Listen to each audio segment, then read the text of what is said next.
Families ఎవరంటే వాళ్ళకి సహాయం అందించడానికి కలెక్టర్లు వీళ్ళందరూ కూడా లోకల్గా మీ దగ్గర ఉండే ఫండ్స్ డిజాస్టర్ ఫండ్స్ నుంచి ఇమ్మీడియట్గా వాడుకోండి. చీఫ్ సెక్రటరీ గారితో కూడా ఏదైనా ఉంటే ఇమ్మీడియట్గా ఫండ్స్ రిలీజ్ చేయాలని ఉన్నా ఇట్లాంటి వాటి దగ్గర వెనుక ముందు ఆలోచన చేయాల్సిన పర్లేదు. ప్రజలకు సహాయం అందించడానికి అవసరమైన నిధులను కలెక్టర్లు ఖర్చు పెట్టండి, దాంతో ఇది చేసుకోండి.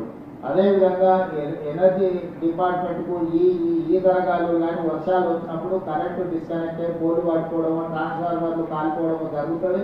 ఎక్కడికక్కడ అప్రమత్తంగా ఉంచాలి, ఎక్కడ రిస్టోర్ చేయాలి, మొబైల్ ట్రాన్స్ఫార్మర్స్ రెడీగా పెట్టుకోవాలి.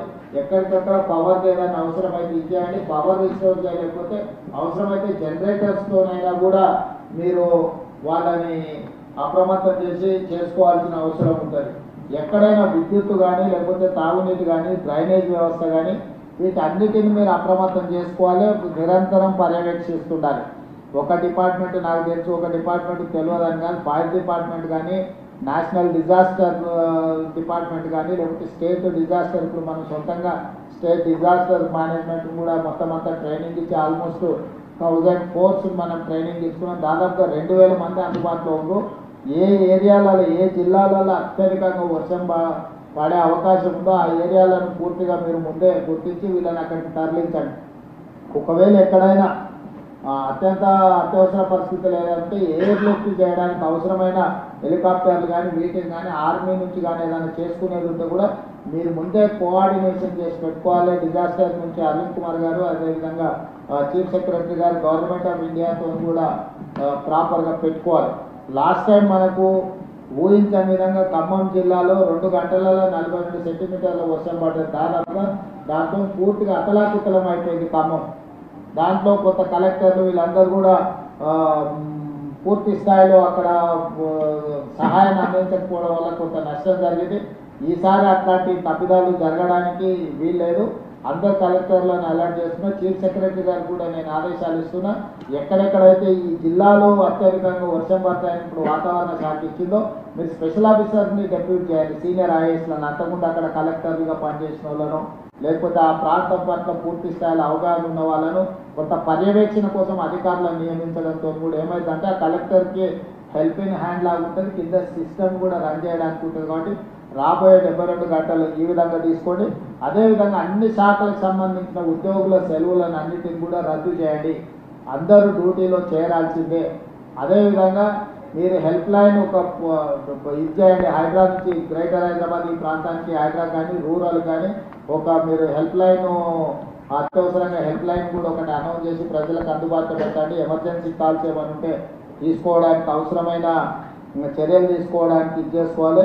మెడికల్ అండ్ హెల్త్ డిపార్ట్మెంట్ కూడా మీరు మెడిసిన్స్ కానీ ట్రీట్మెంట్ కానీ ఎమర్జెన్సీలో ఎవరికైనా ఏమన్నా అయితే అత్యవసరంగా వాళ్ళకి ట్రీట్ చేయడానికి కూడా డాక్టర్లను అందరికీ కూడా మీరు అప్రమత్తం చేసి పెట్టుకోవాలి. ఎక్కడైనా ఏదైనా యాక్సిడెంట్ కానీ ఇన్సిడెంట్ కానీ లేకపోతే ఏదైనా పరిస్థితుల్లో ఎమర్జెన్సీ ఎవరికైనా వైద్యం అందించాల్సి వచ్చినా మెడిసిన్స్ చేయాల్సి వచ్చినా ఏది చేయాల్సి వచ్చినా మెడికల్ అండ్ హెల్త్ డిపార్ట్మెంట్ కూడా కంప్లీట్గా అప్రమత్తంగా ఉండాలి. కావాల్సిన అన్ని వసతులను మీరు ఏర్పాటు చేసుకోండి. అదేవిధంగా చివరగా గ్రేటర్ హైదరాబాద్ అంటే రాచకొండ కావచ్చు, సైబరాబాద్ కావచ్చు, హైదరాబాద్ మేజర్ ఇక్కడనే వర్షాలు నీళ్ళంతా రోడ్ల మీదకి రావడం, దాంతో లోతట్టు ప్రాంతాలు కాలనీలు మునగడం, మన మూసి పరివాహక ప్రాంతంలో కూడా ప్రమాదాలు జరగడం, గతంలో నాగోళ్ళు ఎల్పీ నగర్ ప్రాంతంలో మనుషులు కొట్టుకుపోయిన సంఘటనలు ఉన్నాయి. కాబట్టి పోలీస్ కమిషనర్లు కూడా అక్కడ జనాలను పోకుండా ఎక్కడైతే ప్రమాద స్థాయికి నీళ్లు చేరుకుంటూ అక్కడ ట్రాఫిక్ను ప్రజల్ని పోనీయకుండా ఆపడానికి పోలీస్ ఫోర్సెస్ కూడా పెట్టాలి. సిటీ ట్రాఫిక్ను చేయడానికి ఫిజికల్ పోలీసింగ్ కూడా అవసరం. ఉన్నతాధికారులు కూడా ఫీల్డ్ మీద ఉండాలి. ఉన్నతాధికారులు పర్యవేక్షిస్తున్నారంటే మిగతా వాళ్ళందరూ కూడా వస్తారు. కాబట్టి రెగ్యులర్ పోలీసులు కూడా ఈ దీంట్లో భాగస్వామ్యం తీసుకోవాలి. Not only traffic police. Normal టైంలో traffic police will take care of traffic regularization. కానీ ఇది స్పెషల్ సిచ్యువేషన్ కాబట్టి regular police law and order పోలీసులు కూడా ఈ 3 కమిషనరేట్ల కింద అందరినీ అప్రమత్తం చేసి పోలీసులు అందరూ కూడా దీంట్లో ఉండాలి. కంట్రోల్ రూమ్లో కూడా కంట్రోల్ రూమ్ ఇన్ఛార్జ్లకు కంట్రోల్ రూమ్లో ఉన్న వాళ్ళకు ఎప్పటికప్పుడు సిటీ అంతా ఏ ఏరియాలో ఉందో అత్యవసరమైన పరిస్థితులను చేసుకొని వాళ్ళందరినీ అప్రమత్తం చేసుకుంటూ పోతుండాలి. అదేవిధంగా హైదరాబాద్ నుంచి మీరు ఈ ఎఫ్ఎం రేడియోలకు వీటికి కూడా అలర్ట్స్ ప్రకటించండి. వాళ్ళకి చెప్తే వాళ్ళు ట్రాఫిక్తో పాటు ఎక్కడ అత్యధిక వర్షపాతం ఉంది, ఎక్కడ బ్రిడ్జులు ఉన్నాయి, ఎక్కడ బ్రిడ్జులు లేకపోతే మొత్తము అక్కడ పోవడానికి అవకాశం లేని ప్రాంతాలు ఉంటే కూడా వాళ్ళందరినీ కూడా అప్రమత్తం చేసి రేడియో సమాచారం కానీ టీవీలలో కూడా అలర్ట్ చేయించడం, కొంత కోఆర్డినేషన్, మీడియా కోఆర్డినేషన్.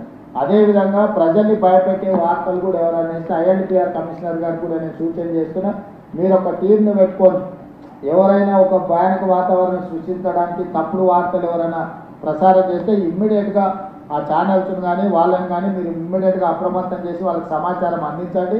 కాదు కూడదని వాళ్ళు ఏదైనా చేస్తే ఇమ్మీడియట్గా ఏం చర్యలు తీసుకోవాలో ఐఎన్టీఆర్ వైపు నుంచి కూడా దీంట్లో ఉండాలి. మీరు సమాచారం ఇవ్వనప్పుడు వాళ్ళు ఏదో ఒకటి వేస్తారు. మీరే అందుబాటులో ఉండి సమాచారం తెచ్చుకొని వాళ్ళకి సమాచారాన్ని అందిస్తే వాళ్ళు వాస్తవాలను కూడా ప్రకటించే అవకాశం ఉంటుంది. కాబట్టి ఐఎన్టీఆర్ డిపార్ట్మెంటు, సిపిఆర్ఓలు వీళ్ళందరూ కూడా సమాచారాన్ని ఎప్పటికప్పుడు మీడియా ద్వారా కూడా ప్రజలకు చేరేటట్టు మీడియాను కూడా అప్రమత్తం చేయడం, మీడియా కూడా సమాచారం అందించే కార్యక్రమాలను కూడా తీసుకోవాలి. వీళ్ళందరినీ కోఆర్డినేషన్ చేయడానికి చీఫ్ సెక్రటరీ గారు, డీజీ గారు, కమిషనర్లు మీరు ఒక గ్రూప్ క్రియేట్ చేసుకొని ఎప్పటికప్పుడు ఆ గ్రూప్లో మీరు డిస్కషన్ చేసుకొని ఇన్స్ట్రక్షన్స్ ఇవ్వడానికి కూడా అవసరమైన దీంట్లో కూడా మీరు ఒక కోఆర్డినేషన్ లాగా ఉండాలి. ఎందుకంటే ఒకసారి ఫోటో కలుస్తారు, కలవరు, లేకపోతే సిగ్నల్ బ్రేక్ అయ్యి ఇదయ్యి ఏదైనా ప్రాబ్లం వస్తే కూడా మీరు ఒక గ్రూప్ క్రియేట్ చేసుకొని డిజాస్టర్ మేనేజ్మెంట్ కోసం నెక్స్ట్ 72 అవర్స్ని అడ్రస్ చేయడానికి అవసరమైన ఒక గ్రూప్ క్రియేట్ చేసుకోండి. కన్సర్న్ మినిస్టర్స్ అందరూ అందుబాటులో ఉంటారు, నేను కూడా అందుబాటులో ఉంటాను. ఈ హైదరాబాద్ రంగారెడ్డి ఇన్ఛార్జ్ మినిస్టర్లు కూడా ఎప్పటికప్పుడు అందుబాటులో ఉంటారు. ఎందుకంటే ఈ ఏరియా మేజర్గా ట్రాఫిక్, ఇవి మూసి నాలాలు ఇవన్నీ కూడా ఇష్యూస్ ఉన్నాయి. ఇద్దరు ఇన్ఛార్జ్ మినిస్టర్లు కూడా అప్రమత్తంగా ఉంటారు, మీకు అందుబాటులో ఉంటారు. మిగతా అధికారులు అందరూ కూడా ప్రాపర్గా మీరు కోఆర్డినేషన్ చేసుకోవాలి. చీఫ్ సెక్రటరీ గారు మీరు కూడా అన్ని డిపార్ట్మెంట్లను ఇచ్చేయండి. ఇంపార్టెంట్ డిస్ట్రిక్ట్స్, హెవీ రైన్స్ ఉన్న, రెడ్ అలర్ట్ ఉన్న దాంట్లో మాత్రం సీనియర్ ఆఫీసర్లను మీరు కొంతమందిని డెప్యూట్ చేయండి. దాంతో ఇది అవుతుంది. తర్వాత ఇరిగేషన్ డిపార్ట్మెంట్ కూడా మీరు వాటర్ ఇన్ఫ్లో అవుట్ఫ్లోస్ క్యాలిక్యులేట్ చేసుకొని ఎప్పటికప్పుడు గేట్ పెట్టడం కానీ, లేకపోతే వాటర్ని స్ట్రీమ్ లైన్ చేయడం కానీ, ఎక్కడికక్కడ విడుదల చేయడం కానీ ఉంటుంది. మీరు చాలా వరకు ఏంటంటే ఇప్పుడు గోదావరిలో, కృష్ణలో ఫ్లో ఎక్కువ లేదు కాబట్టి వర్షం వచ్చినా నష్టం లేదని ఏదైతే ఆలోచనలు ఉందో రీసెంట్ డేస్లో క్లౌడ్ బస్ట్ వల్ల ఎక్కువ డ్యామేజ్ అవుతుంది. వాటిని అప్రమత్తంగా ఉండండి. ఇప్పుడు అత్యధికంగా మన సిస్టమ్ అంతా 24 గంటలకు 2 సెంటీమీటర్ల వర్షం కురిస్తే సరిపోయే వ్యవస్థ ఏర్పాటు చేసుకున్నాం మనం పట్టణాలలో. కానీ 2 గంటలలో 30-40 సెంటీమీటర్లు వచ్చినప్పుడు మనకున్న డ్రైనేజ్ వ్యవస్థ కానీ, మనకున్న రోడ్ల వ్యవస్థ కానీ సరిపోదు. దాంతో ఏమవుతుందంటే పూర్తి స్థాయిలో ఎంత మీరు అటెండ్ చేసినా రోడ్ల మీద మొత్తం నీళ్లు నిలిచిపోతున్నాయి, ట్రాఫిక్ నిలిచిపోతుంది. దాన్ని దృష్టిలో పెట్టుకొని వీలైనంత మేరకు చీఫ్ సెక్రటరీ గారికి సూచన చేస్తున్న స్కూల్స్, కాలేజెస్ కూడా కంటిన్యూగా నడపాలన్నా, హాలిడేస్ ఇవ్వాలన్నా పరిస్థితిని బట్టి అంచనా వేసుకోండి.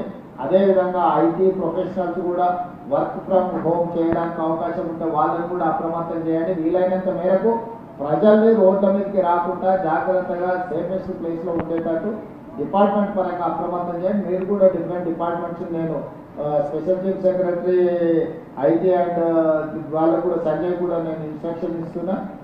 శ్రీధర్ బాబు గారితో కోఆర్డినేట్ చేసుకొని ఐటీ కంపెనీలు కూడా వీలైతే నెక్స్ట్ 2-3 రోజులు వర్క్ ఫ్రమ్ హోమ్ చేసుకోవడానికి అవకాశం ఉంటే దాన్ని కూడా ఎగ్జామిన్ చేయమని వాళ్ళకి చెప్పండి, వాళ్ళని అలర్ట్ చేయండి.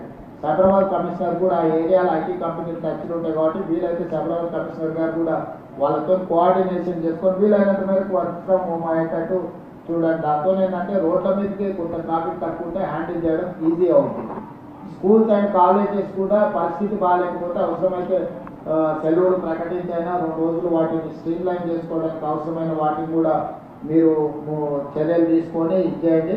దీని ప్రకారం ఏ చిన్న ప్రాణ నష్టం, ఆస్తి నష్టం, పశు సంపద నష్టం ఎలాంటివి జరగడానికి వీల్లేదు. జంట నగరాలలో పాత భవనాలు ఏమైనా ఉంటే కూడా జనాలు అక్కడ నుంచి ఖాళీ చేయించండి. చాలా పురాతన శిథిలావస్థకు వచ్చిన భవనాలు ఉన్నాయి.